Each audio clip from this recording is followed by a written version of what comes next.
Hi everyone, my name is Yagazie Eguare, founder and lead creative at Gasmadu Studios. Today, we are having a veteran, an exceptional photographer, a mentor, a teacher here on the Creative Conversations Corner. All we're doing here is bringing you the lights that you need. And, I'm hoping that through the conversations that we're going to be having today, you're going to be inspired, you're going to be empowered, and you're going to get something out of this, something that you need and that you can always refer to many years to come. So I'm going to introduce us to Mr. Dayo Adedayo. Oh, thank you for having me. My name is Dayo Adedayo, the CEO of Dayo Adedayo Photography and the incoming DAP Experience Center, Lagos. Thank you. So we've already started the conversation, around the disruptors in the photography industry.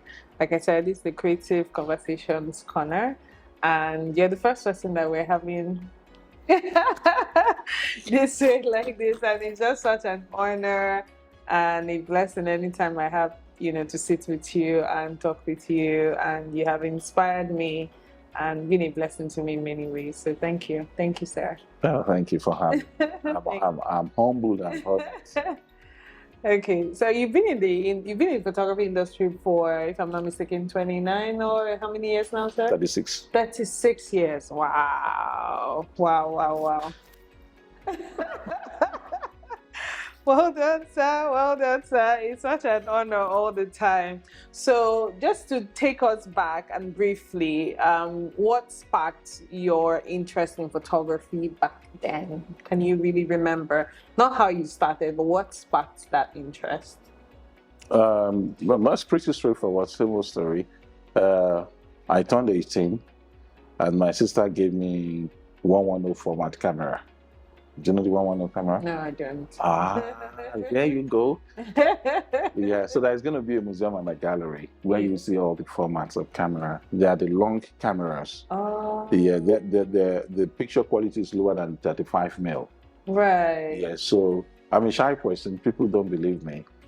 So from my 18th birthday, I started taking pictures with that camera. So I hide behind the camera, and that's how it all started. So by the time I got to uni, my roommate had a camera, proper 35 mil camera. That was the first time I was Rico, Ishola. Oladele Ishola is now in the US.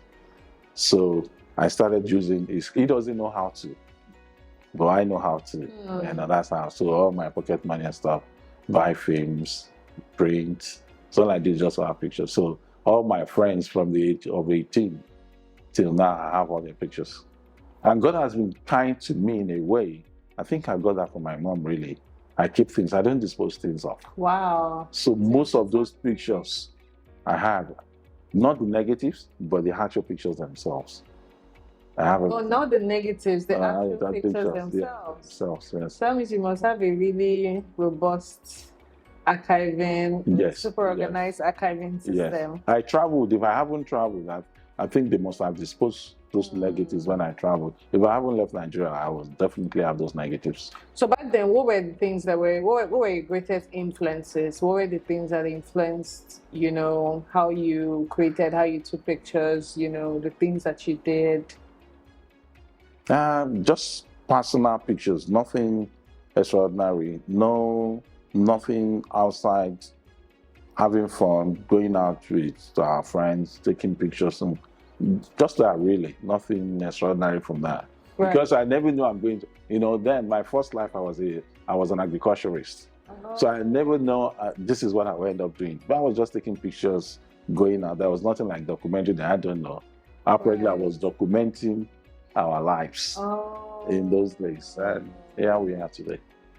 So at what point did you say, you know what, I need to, because I think I listened to an interview that you did and you said, you started photography and it was a hobby, and then you realized that, okay, you need to learn this well, and you had to go to school to study photography. Did you study photography? Yes, I studied photography in the UK. So what happened was, after getting to the UK, naturally, because I was so consumed with photography in Nigeria, So getting to the UK, I started working with McDonald's.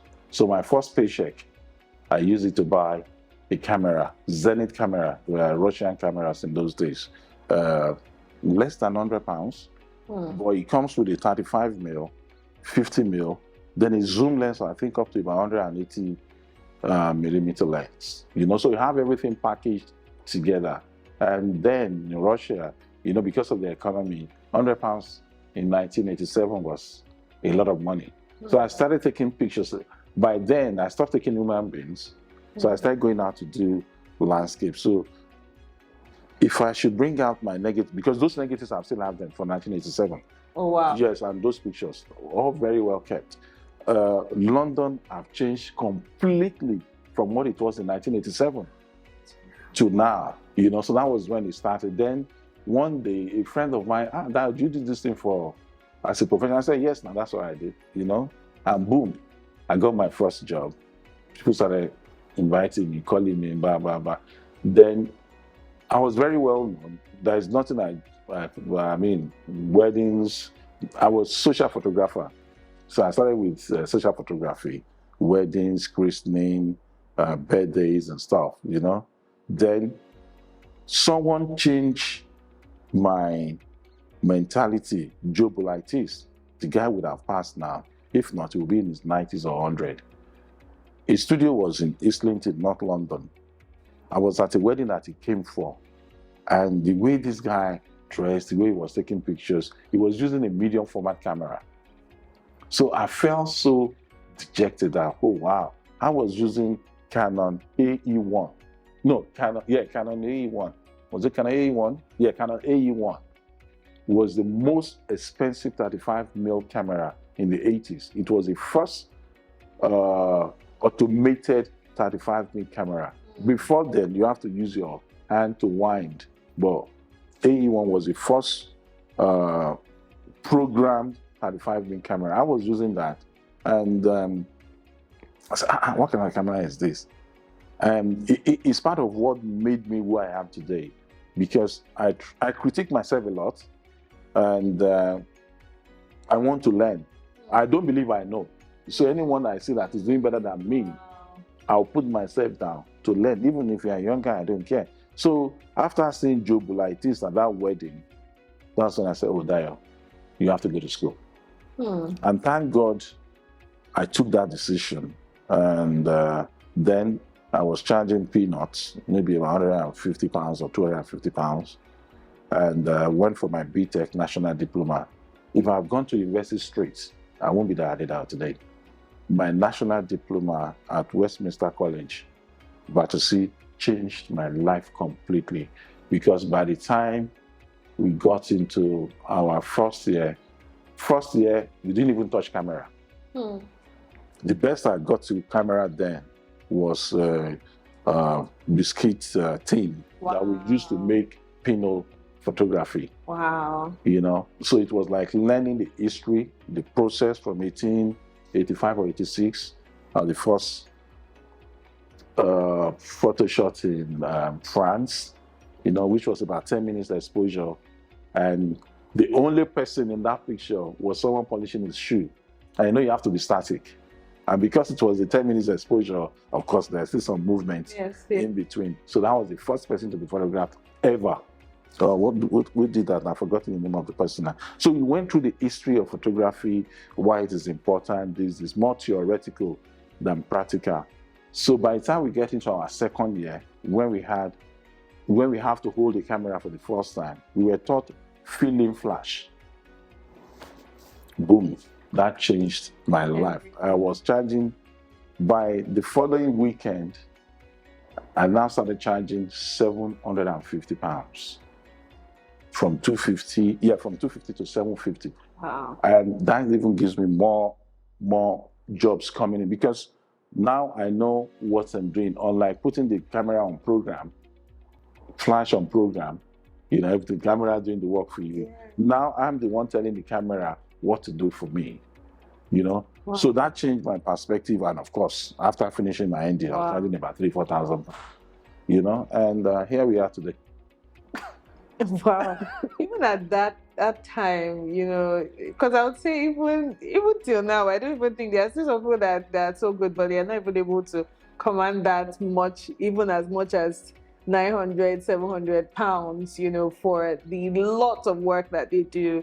Because I've had conversations with, several creators. But so the photography industry has evolved like so much since that time, right?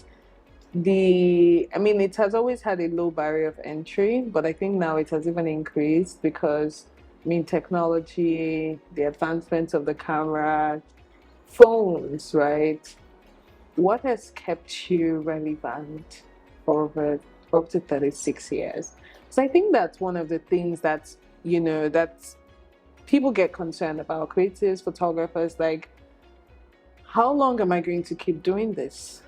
And, when is it going to make sense? Is it ever going to make sense? Is this sustainable? Is this really sustainable? So what has kept you relevant for that long? First, we all have our beliefs. The first thing is grace. And the second thing is grace. And the third thing is grace. Right. Because life is a mystery. My best position in secondary school was 78. Your best what? Position in secondary school was 78. Right, out of a class of 120. Oh, wow. But they are very brilliant. Okay. Exceptionally brilliant. Exceptionally brilliant. So that's 78. I could have gone to another school and become first. Right. Right. So that's grace. So what has kept me on top is determination and the power of prayers. People do not see religion in me because you will hardly see me in church. Right. Or go to mosque, but I'm highly spiritual. I'm going deeper and deeper into you now because creatives, like you say, is creativity. And in creativity, there's philosophy. What makes people to say, oh, wow, this image or this is brilliant, is the extra mile you've gone into it. Not the thinking. Not the technical bits, but what you have in your brain, or what will make someone get a pencil and a paper without seeing anything and paint something. It goes beyond teaching. That was why I said grace. I pushed myself a lot in doing things that people don't do. When I was doing photography, my contemporaries, I'm going to be 60 in less than 2 months. None of my contemporaries were doing it. Yes. And I believe so very much in myself. And what has kept me is I never looked at the next person. What are you doing? It's none of my business. We are different. I have twins as children. They are completely different. They were conceived same time, born in the space of 1 minute apart from each other, and they're totally different. And that's the way life is. That's the way I see life. I never compare myself to anyone. You might be the best thing after sliced bread.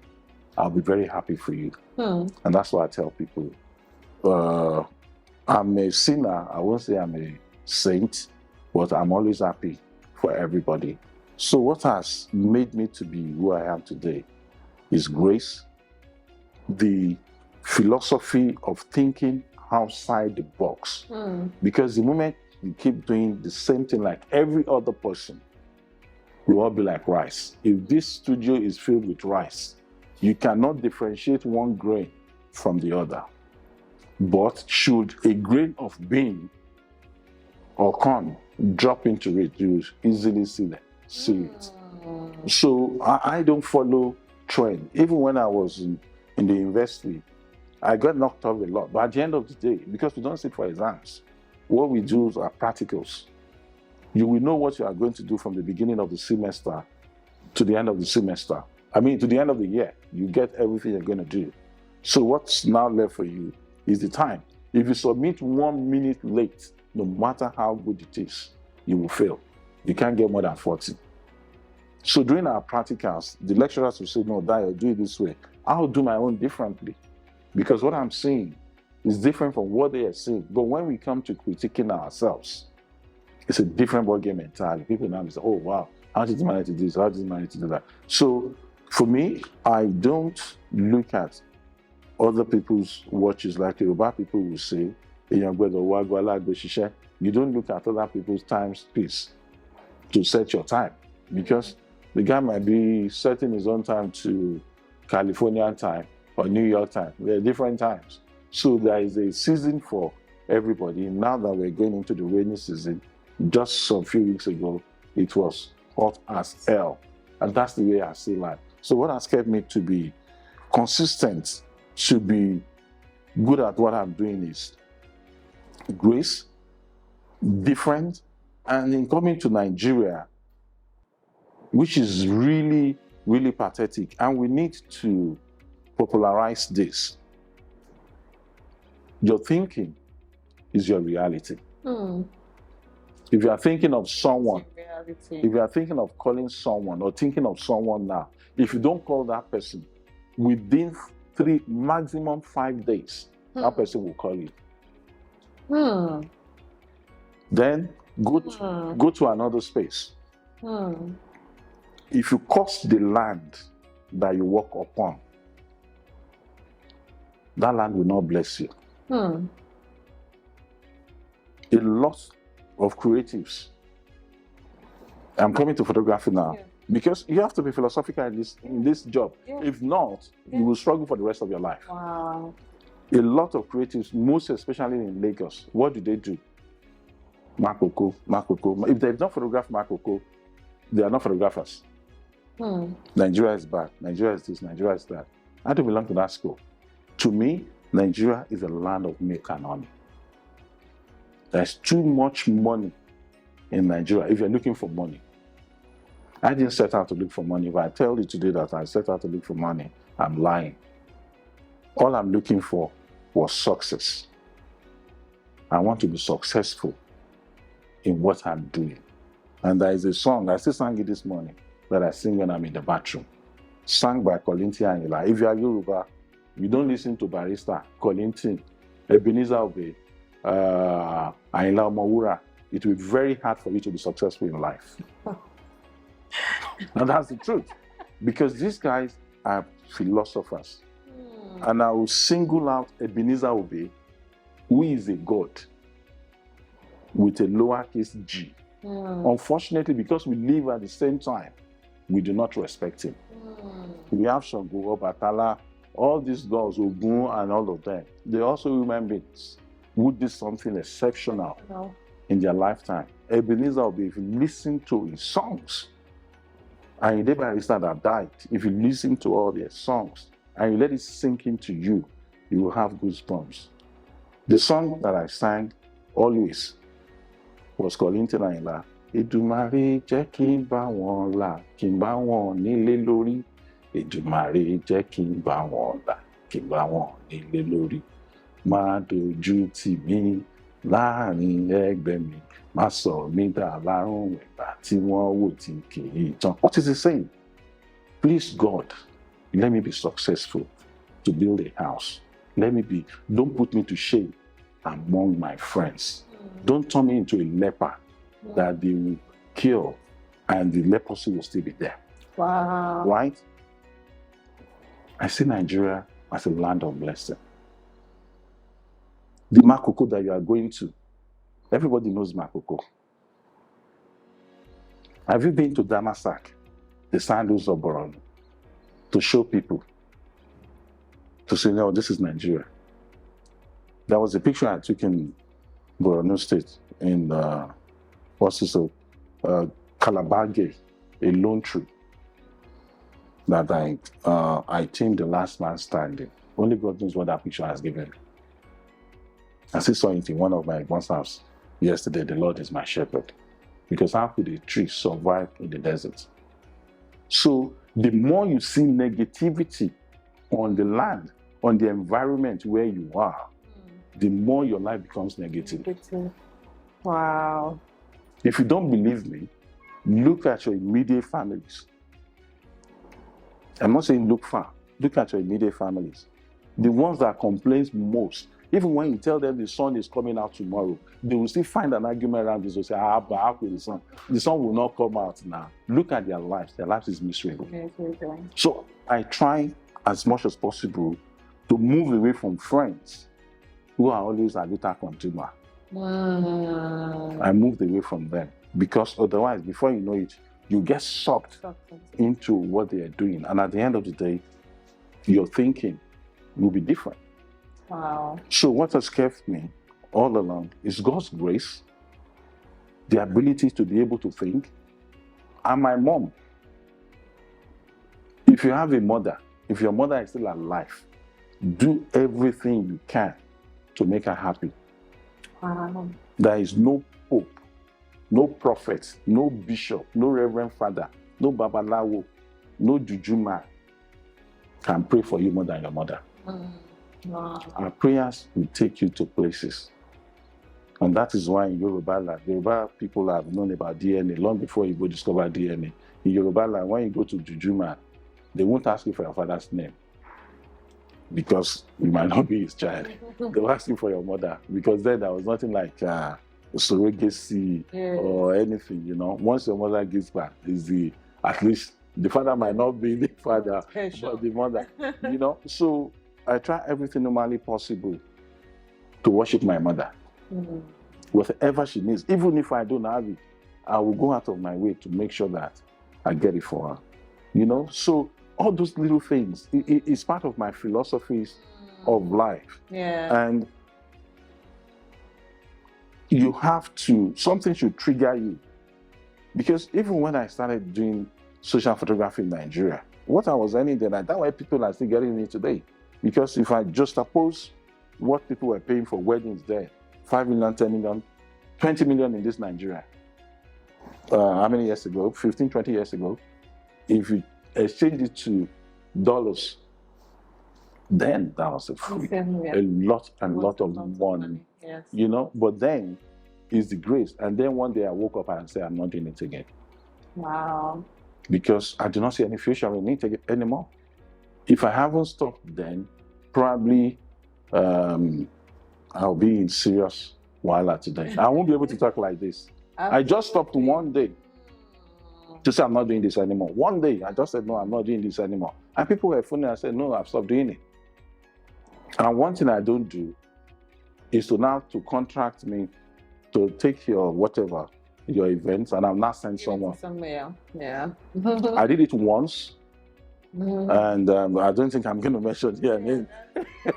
You know, it blew back into my face, big time. And that is what people are paying for. You are paying for that Adedayo style. Absolutely. And at the end of the day, when I stopped, I thank God I did, to venture into something else. Though it took me a while for me to get my balance again. But then today, I can now come out boldly to say, oh, thank God for that. So you have to sit back and think. It's not just about, any idiot can take pictures. And to what's in the matter, our mobile phones are even better than the cameras that we carry today. Absolutely. I'm using a phone that if I'm to buy the camera equivalent, will not be less than $200,000. Sure. You know, and 200 million megapixels, you know, with the lens that can go as far as about 1,000 millimeter. So what are you talking about? So things are changing, but those things have kept me at the top. I don't rest. I think while working and I see opportunities. We've not even started in Nigeria. Creatives, we've not started. You know, so you think you're doing big. You've not started anything. Because everybody is just in the centers. And there's so many things that we've not covered. So many things we haven't covered. So have there been any challenges that you have experienced, you know, in the course of your journey? Specific challenges or difficult times, right, that you have had to navigate, and how did you do that? Because I think that, you know, one of the things we take for granted is that even in your journey as a creative, as a photographer, life happens, and life happens in your family, and to different people.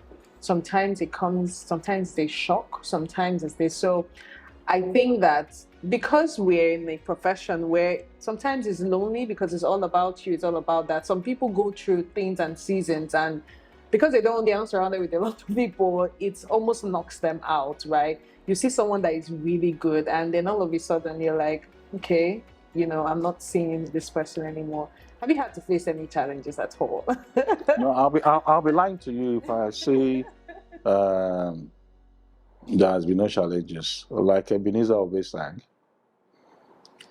bó tilẹ̀ wù káyé wa láyọ̀ tó, alákòókò ẹkún rẹ̀. No matter how good life could be for you, there will be some times when things will be really bad. One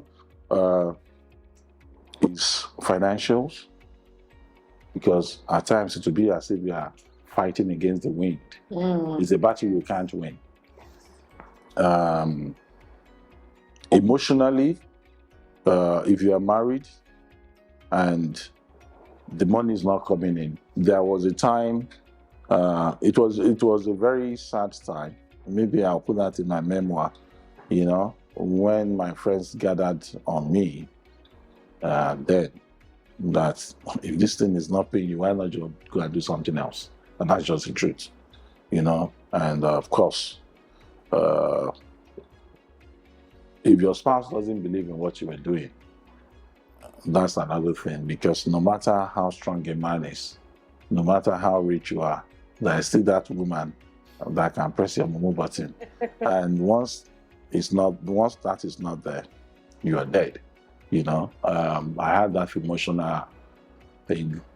I've recovered fully, and financials, early stages was really, really, really bad, because you'll be living from hand to mouth. And just like any other profession, it's going to take you a while to get to a cruising altitude. But those were the days of Siberia. Those were the days that God is preparing you for the future. And if you don't know if you cannot sustain and weather the storm, you will leave that and jump into another profession. Yes, absolutely. Do you know what is going to come after that? But once you have a conviction, now people can see me. If anyone knows me, everybody, or let me say it this way, everybody that knows me today in this world, there's nothing they know me for than what I do. Because this is what I've been doing all my life. And someone still praised me about 2 or 3 days ago to say, oh, Dayo, what I love about you is your consistency in what you are doing. Because money is relative, success is relative. Yes. Wale Soyinka, the first Nobel laureate in Africa, is known globally, not because he's rich. If there is to be war in Nigeria today, and there is only one space left on the last flight out of Nigeria, they will pick Wale Soyinka before they pick Dangote. That's a success. And that is a success I prayed for. And I've achieved that. I've achieved that success. And my prayer is just to achieve more. Because God at times, in His infinite mercy, will test you. That's a loyalty test. And those things that we are going through, that we think is the end of the world, were just the times of loyalty test. Will you continue to praise God? I have a shoe, like I said, I keep things about. I have a shoe that I kept up to tomorrow. I might even have it in my museum, in my gallery, if possible. My most expensive shoe at a point in my life. There are times when I wore shoes that were nearly gone. Not because I don't have money, that's the truth. But this is the only thing I do. And I won't go begging. But I've remained consistent, and God saw my heart. And that's why I said grace. Unfortunately, I cancelled my 60th birthday party. I've wanted to shoot a film titled Grace. Grace was the title, my theme for my 60th. I was meant to show a film for people to come to the movie theater. And that was what I planned to do, to see grace in me. Because if you, ẹni tó bá mọ núrò ló máa mọ pẹ́dú, is a deep thinker that will be able to thank God, to say, God, this is where I came from. And thank you for even life in itself, to be alive. My dad died at 47. His dad did not reach the age of 50. His own dad did not get to 50. Even having life alone is grace. Not to talk of my glory there, here today, being known globally. You know, so the challenges will be there, but I see it as a loyalty test of time. And once you can pass through that, then you go, because nothing, I mean, what else is there? There was a time you don't have one kobo in your pocket now. Now, if you have 1,000 naira, you might be broke, but you have 1,000 naira. But if you think deeply, there was a time that 1,000 naira was not even in your hand. Absolutely. And that is where it is. But the creatives should look for a spouse. If they are single, that should be interested in what they are doing, or understands what they are doing. And most importantly, the men get confused. Because when they start their creative business, most of them will be in employment. They're earning salary.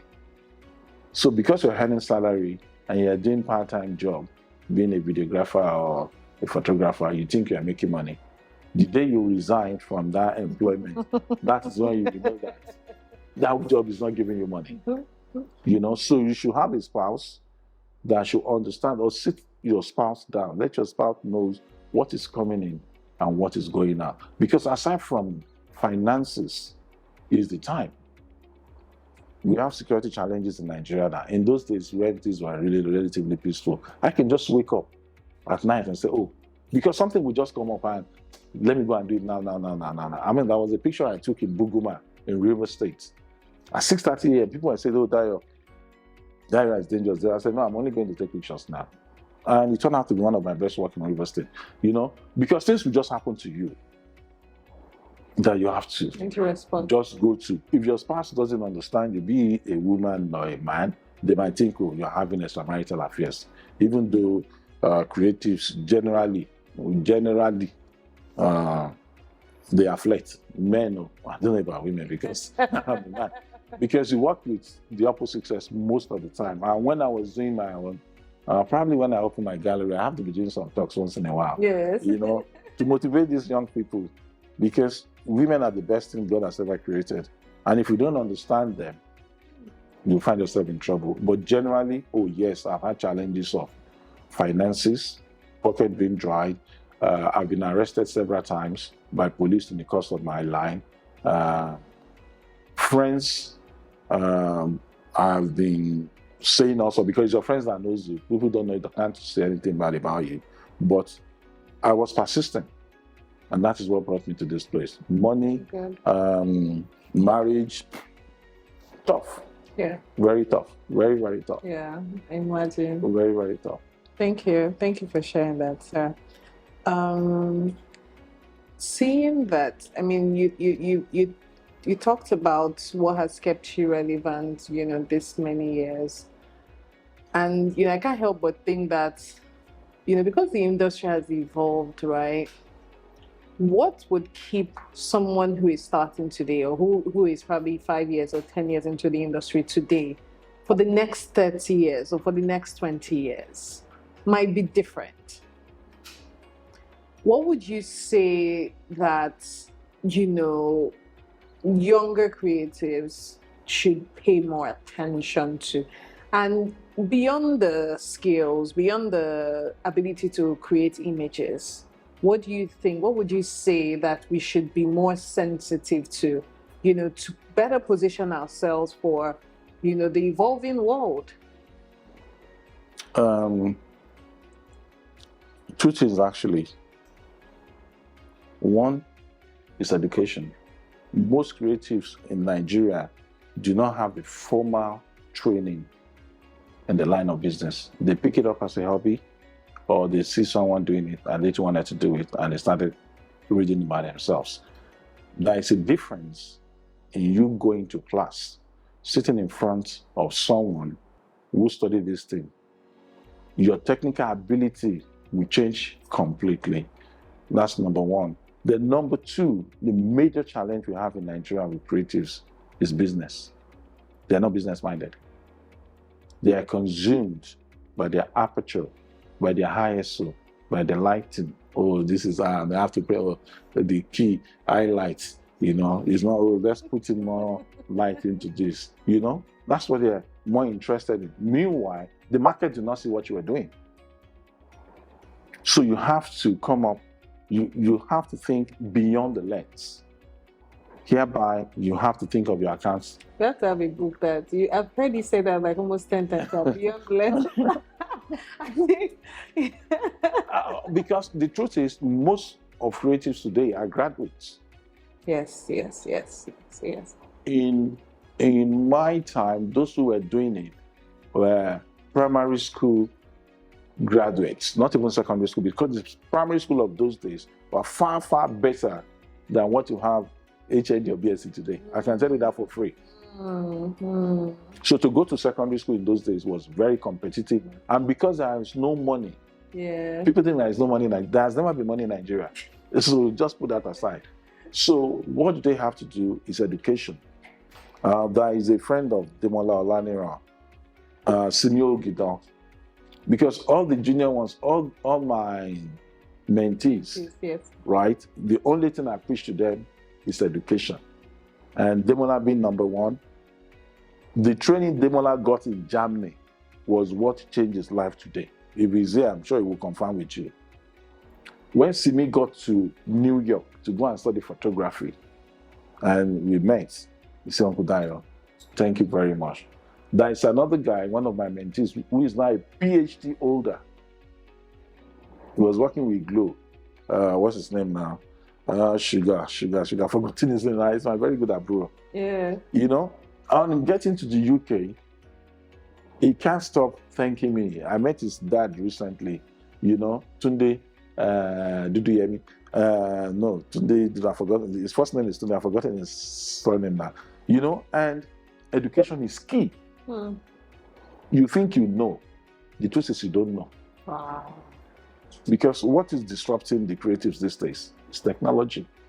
So by the time you go to school, there are things they will teach you in school that you will not pick up, even if you pick it up on the streets. What you will learn in school in 10 minutes might take you 10 years to learn on the streets. Wow. So with education, then while you're in school, they will teach you the business of photography or whatever you are doing. Now people don't even cost themselves. Yes. Okay, you are charging how much? 1 million naira for a wedding. If I sit down with anybody charging 1 million naira for a wedding, that person will realize that he is the one giving the bride and groom money. They've not done him any favor. Absolutely. Because do you cost your time? And another problem is because you guys are shooting on digital. In those days when we shoot on films, you have to manage what you shoot. So if you are going for a wedding, I think the highest I've ever taken with me must be about 5 rolls. That was 35 mil. But when I started shooting medium format, my medium format was even 6.7, Mamiya, 10 exposures. I can't buy more than 10 films, 10 rolls of films. That's 100 exposures for a whole wedding. I.e., you have to compose, do everything right the way you have to do it. You don't take 50 pictures just because of one. You take one picture for one picture. And at the end of the day, you don't have more than 45 or 50 pictures in the album. And that will tell you the whole story from morning till night. That's a medium format. So 35 mil, I think 5 rolls was the highest, 36 exposures. So how many pictures can you take? So that is education for you. With education, you'll be able to understand what you are doing. You'll be able to cost yourself. How much is it for me to sit down by my computer for 1 hour? If you know the cost of all those things, then how much are my equipment? Because depreciation comes into equipment. Absolutely. So you have to be able to depreciate that. Absolutely. Then insurance. So how many of them will be robbed and be able to replace what was stolen immediately, or they have an accident? How many creatives can do that? All those things you have to put into consideration. By the time you cost everything together, you just find out that, oof, I'm not making money. No wonder Madame is fighting with me at all. You know, because you are just wasting your time chasing shadows. That's the that's the way I see it. You know, so there are several things around it, and it's very worrisome now with technology coming in. Technology is going to take everybody out. Wow. It started over 10 years ago. If you go abroad now, you hardly see a photo studio in Europe or America on the high street. Absolutely impossible. Technology has taken everyone out. If you are not a photographer, when was the last time you go into a studio to have a family photo? So technology is coming in. So look at COVID. During COVID, only God knows the numbers of people that are helped out during COVID. I mean, creatives. Because there was no job, nobody doing studio, nobody doing the party. So what do? Meanwhile, Dayo Adedayo was making money during COVID. People were stuck at home, so they have to buy books to read. So you have to think beyond the lens and see the value chains in what you are doing. The value chains in what you're doing. You don't plant cocoa and sell raw to Nestle. One bar of chocolate to buy the whole cocoa that takes you about 3-4 years to produce. You give me your image, I'll put it on a billboard. That will cost about 10 million naira. And how much do they pay for that image? So you have to start looking at how can I make money from my images while I am sleeping. And that is part of what I'm planning to do as a legacy. I mean, I have been opportuned, you know, to brace all these things. And I can as well just go to Banana Island or Eco Atlantic, blow my money, be forming big all over the place, dead, and that's the end of the story. I didn't want to do that. Because I always leave a place and leave my mark. That has always been my philosophy. And of what use is your brain coming into this world and not impacting anybody? So that means there's nothing there. And my children can wake up all my work and just throw it in the trash. Because it's not their life. I didn't follow my father's footsteps. He was a jeweler. I never became a jeweler. You know, so that's the way life is. So they have to reason beyond the lens, i.e., the value chains. What? Am I going to become an author? Go to a publisher to say, oh, I have this body of work. Can I help me? Or can you help me do this? And it's one of the reasons I respect the greatest photographer ever in the history of Nigeria, George Oshodi. He is the greatest photographer ever born on this land, geographical space called Nigeria. Wow. I respect him so much, you know, because of his body of work and what he has been able to do. He's looking at the value chains. You don't see him, he's not in your face. No. And he is doing what he has to do to be who he has to be. Wow. You know, so you have to look at the value chains of what you are doing, but education is the beginning of that whole process. It helps you to start to think differently. Absolutely, you have to think differently, because if you don't think differently, you are thinking you want to be like Gazmadu, you want to be like Dayo Adedayo. You are just wasting your time, because you can never be another Gazmadu. Absolutely. T.Y. Bello is was there anyone before T.Y. Bello? The answer is no. And there can never be another T.Y. Bello. Absolutely. If it is not Dayo Adedayo, it's not Dayo Adedayo. Absolutely. That's the way I see my life. And I'm not copying anybody, I'm just myself. You know? And you too should try as much as possible to be yourself, because I wanted to be your Yusuf Cash. Do you know Yusuf Cash? I've heard the name. You've seen his work. Yeah. There is no creative that I've never seen his work. He was one of the greatest photographers of the 20th century. Oh. He was a portrait photographer. Out of the 100 people, the greatest ever of the 20th century, he photographed 58 of them. The photograph of Winston Churchill, where he was standing at Kimball, that was the picture that made him. That's Yusuf Cash work. I wanted to be a Yusuf Cash. But one of my lecturers said, you can't do this. It's not you. You know, I did everything in the books to be like a Yusuf. Well, of course, I didn't turn out to be Yusuf. Absolutely. So I was just myself. So you can never be anybody. And that is what education does for you as well. because you'll be able to study other people's work. There's nothing new under the sun. I mean, you want to talk of portraiture, you want to talk of landscape. All the greatest pictures were done without digital, with all these razzmatazz that we do now. Absolutely. Everything done on glass plates, you know, in the dark room.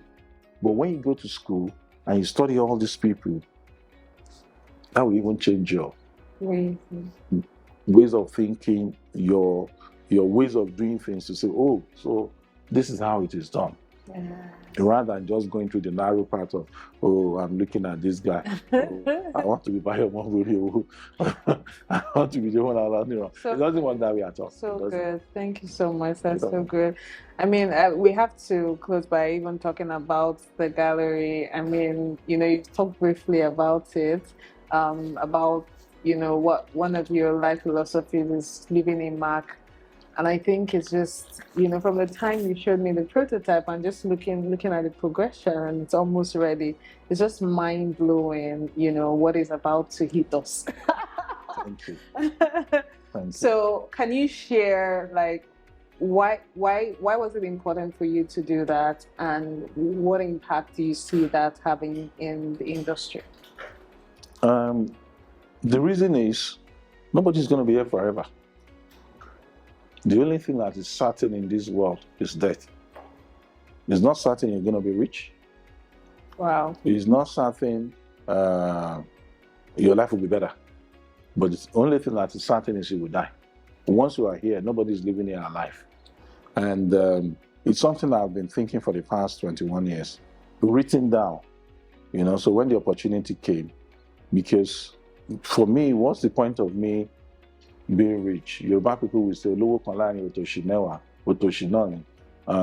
One rich man in the midst of 10 family members. Poor family members, 10 poor family members is also a poor man. You know, for me, I think it's the best thing that has ever happened in the creative sector, because here, creatives can sell their work to the rest of the world. Now they have a platform where they can all come to engage people, because I'll be bringing people in from abroad, and abroad could be Republic of Benin, abroad could be Australia, you know, to come and share their experience with guys. The most importantly for me is Nigerian creatives are going gaga, but their pocket is going go, go, go. It's deeper. There is no money coming into it. I mean, imagine what Bayo did on former President Buhari, right? And so also are so many public figures. Yes. Without them, nobody knows them. Yeah. And meanwhile, they're not respecting us. They too do not respect themselves. The creatives do not respect themselves as well. And that's a major, major, major issue. They see themselves as lowly, poorly, and that's how they will treat you. Okay. You know, you go for a function where you have to dress. It's part of the training that we got in school, where you have to dress, even if not better than the people who are having the event. You just dress shabbishly, rucksack, smelly. Why wouldn't they push you aside? Well, in those days when I was doing my social photography, people always wonder, oh, where is this one from? Time, boom, boom, boom. I started wearing native not too long ago. You know, proper suit, dress well, tie, smell nice. Is all part of it.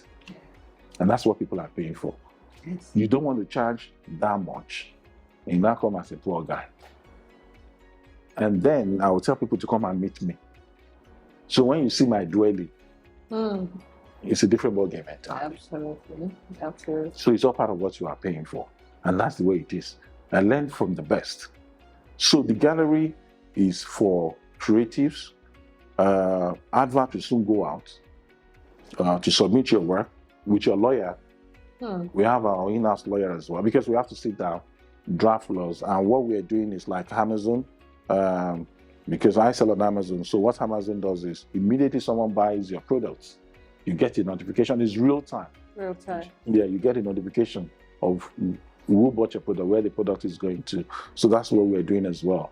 We've been working on our website for over a year, because it's really huge. Right. So what we want to do is, as someone is paying buy and the money has gone through, you will get an alert. Immediately, we to get our own alert, and we're not going to warehouse any money. The money goes straight to you the following within 24 hours to get your money. Oh, wow. For accounting purposes. Wow. But we need to sit down, work the percentage out, what we're going to take.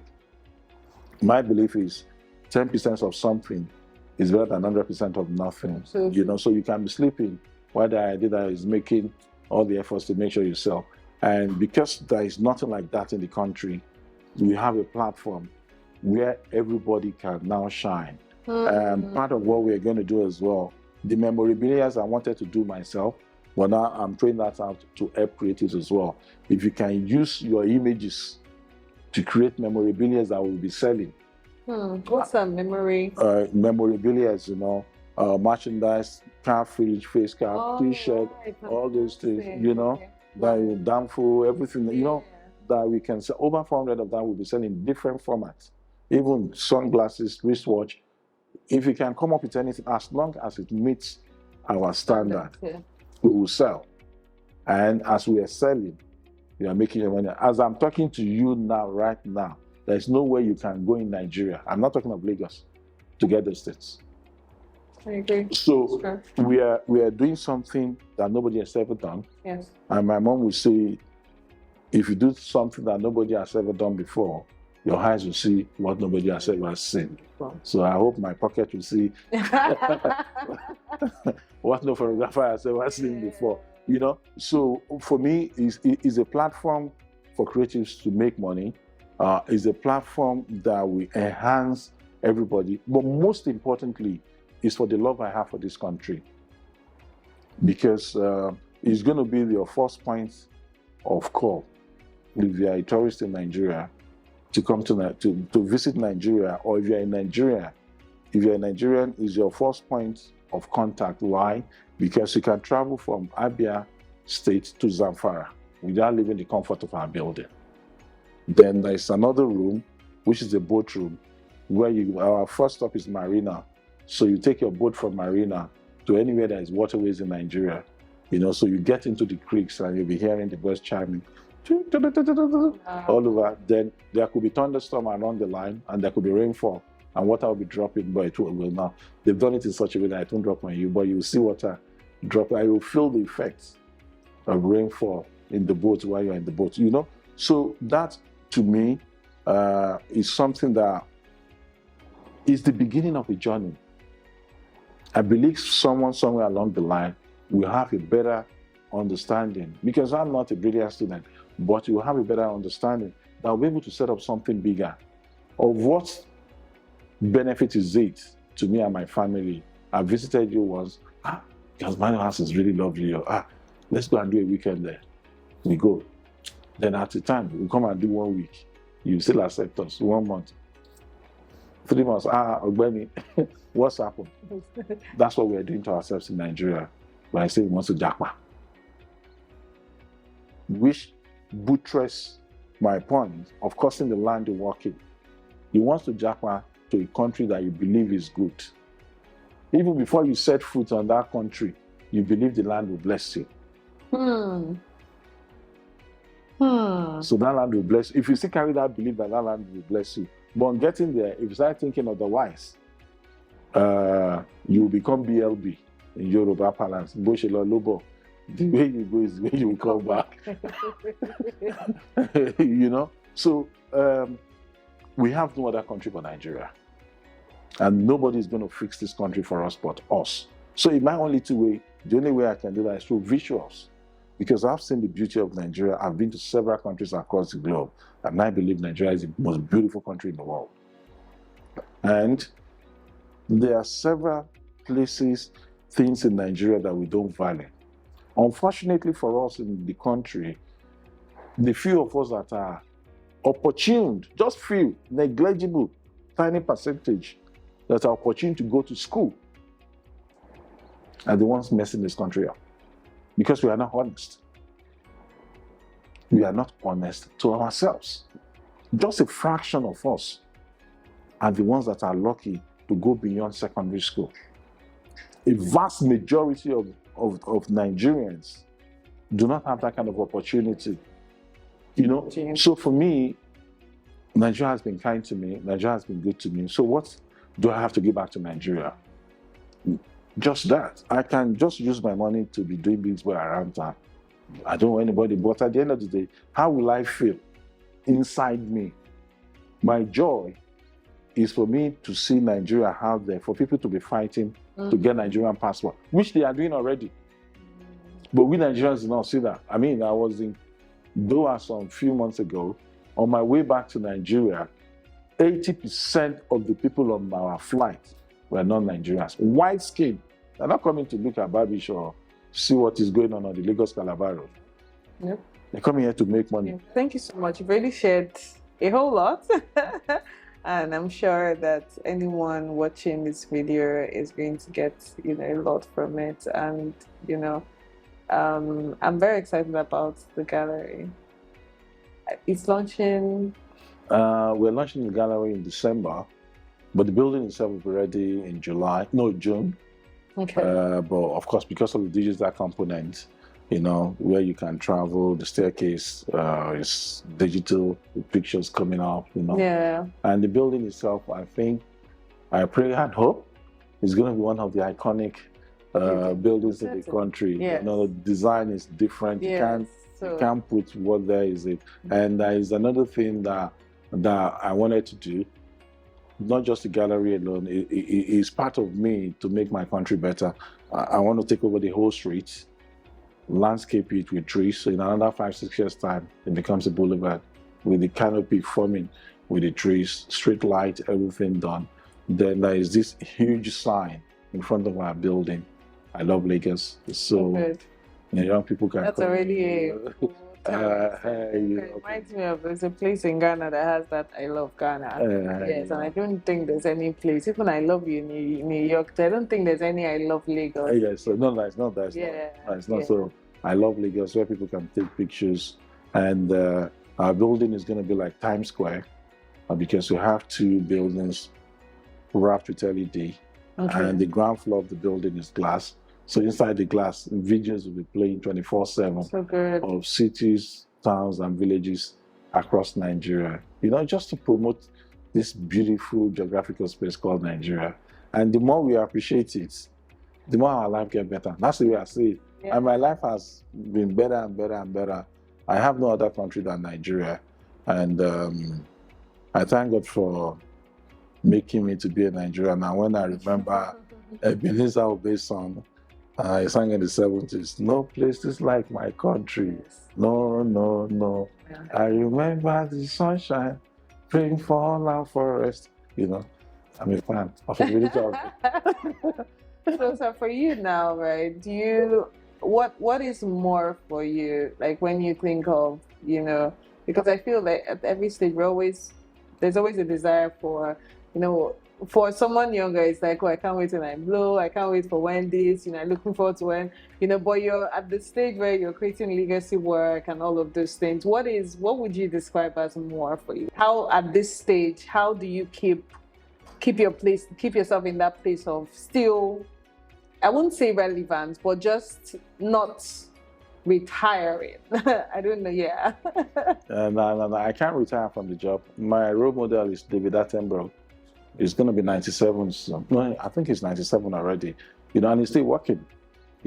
My dream is to replicate my gallery, because this one in Lagos is called the DAP Experience Center, Lagos.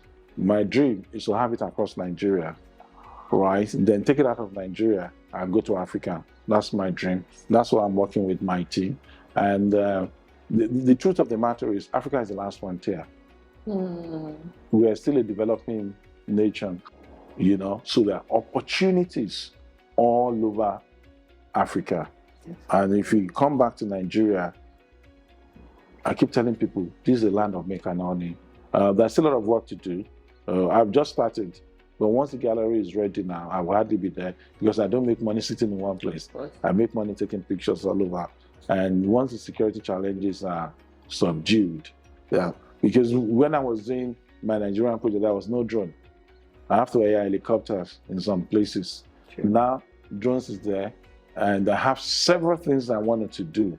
You know, the technology is better. There are places I wanted to revisit with a better camera, or you know, and you know, I have spectrums of camera. There is one that I even want to use one for, which is going to be different. But because I have publishing in my brain, rather than exhibiting, because when you exhibit, only few people will be there. But when you publish a book, you never know the mileage the book will go. So there are so many things that I still want to do, several ideas in my brain, and most importantly, is to my prayer is for those coming behind us to be a lot better and achieve more than us, because that's the only way the profession that one knows himself in can be sustainable. The one thing that is key that is missing throughout in the creative industry in Nigeria is an association.